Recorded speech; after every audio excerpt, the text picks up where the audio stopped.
Welcome to knowledge TV Urdu. आज हम knowledge TV Urdu में मगरबी साइंस का जन्मदाता अरस्तू के बारे में डिस्कस करेंगे। साइंस का जन्म कहाँ हुआ, कब हुआ और किसने किया? पहिया साइंस की सबसे बड़ी इजाद का मूजद कौन था? सबसे पहले आग किसने जलाई थी? हिंसे किसने बनाए? सिफर, जमा, तफरीक, ज़रब और तकसीम की दरियाफ्त किसने की? हम बात कर रहे हैं अपने साइंसदानों की असल कहानियों के हीरो अरस्तू के बारे में। तारीख दां का जन्म साइंसदान के बहुत बाद हुआ। ज़ुबान भी साइंस के बाद पैदा हुई, लेकिन साइंस के बेहतरीन दिमागों और इंसानियत के बेहतरीन मौसलों के नाम से वाक़ियत आम है। आज साइंस ने अथाह समुंदर की जो शक्ल इख्तियार की है, इसमें हर मुल्क की हैसियत ज़माने के नदी नाले की सी है। मगर जब मरकज़ी लहर के मनबा की तरफ बढ़ना शुरू करें तो यूनानी इल्म का सर चश्मा नुमाया नजर आता है। हिंदुस्तान में भी कई अरस्तू और अरमशीतें पैदा हुईं। अरब ने सकरात के हमपल्ला फिलासफरों को जन्म दिया होगा।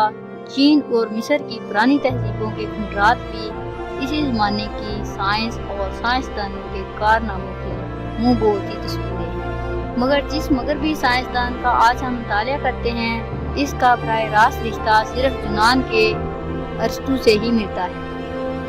अरस्तू से पहले भी किसी नाशक्ल में मौजूद था, मगर उसे तो हम अहम परस्ती और मजहब से अलग एक बाकायदा इल्म का दर्जा हासिल ना था।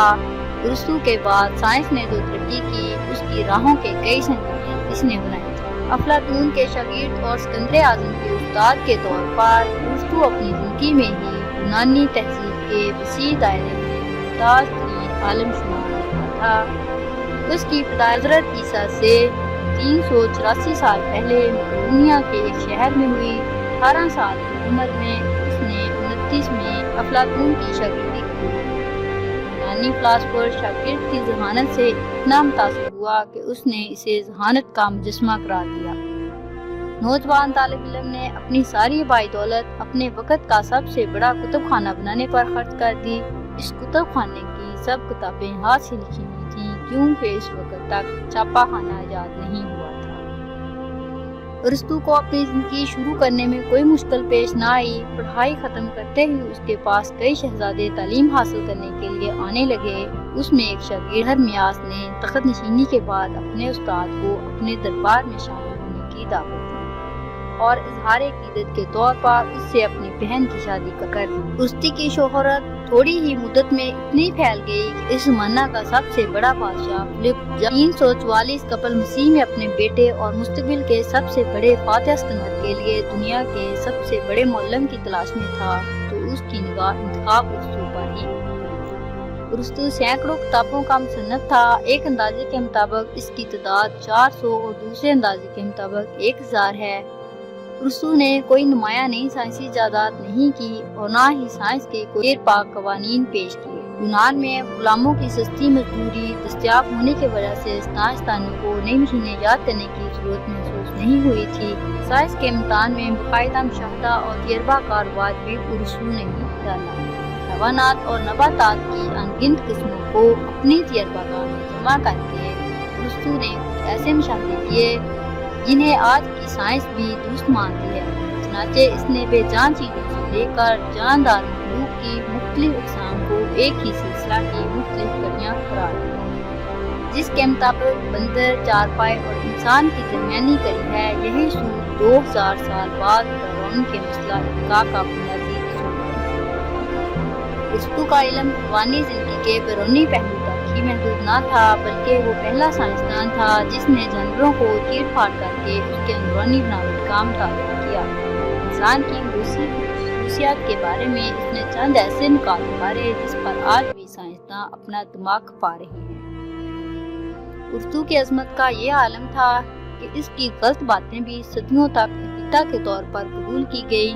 उसकी अजमत साइंस की मजीद तरक्की की राह में दीवार बन गई। ब्रूनो को इसने जिंदा जला दिया। इसने निज़ाम शमसी के बारे में अरस्तू के ख्यालात की तरदीद की थी। 40 साल बाद गैलीलियो को इस वजह से मौत के घाट उतारने की धमकी दी गई कि उसने अरस्तू के इस कौल से इत्तफाक नहीं किया था कि जमीन साकन है और सूरज इसके गिर्द घूमता है।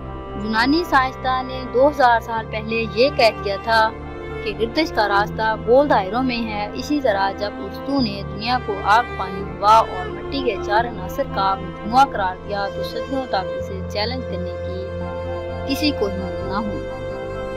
سائنس پر ایک شخصیت کی اتنی مضبوط گرفت سے گھبرا کر 13ویں صدی کے سائنسدان راجر برنگٹن نے اعلان کیا کہ اگر میرا بس چلے تو میں ارسطو کی سب کتابیں جلا دوں، مگر ارسطو کی طے شدہ روایت کے خلاف آواز اٹھانے پر حاکمان وقت نے اسے 14 برس کی قید نہائی دی، جہاں اس نے سسک کر جان دی تھی۔ ارسطو یقیناً ایک عظیم سائنسدان تھا، نئے علم کی بنیادیں رکھتے ہوئے کچھ غلطیاں سرزد ہو جانا غیر متوقع نہ تھا، مگر بدقسمتی یہ تھی کہ وہ اتنا عظیم تھا کہ اس کے جانشین سائنسدان اس کی عظمت کو چھو بھی نہ سکے، جس کی وجہ سے اس کی غلطیوں اور کارناموں میں مدت تک امتیاز نہ ہو سکا۔ یونان کا فلاسفر سائنسدان 62 برسوں کی کامیاب زندگی کے بعد حضرت عیسیٰ سے پہلے وفات پا گیا۔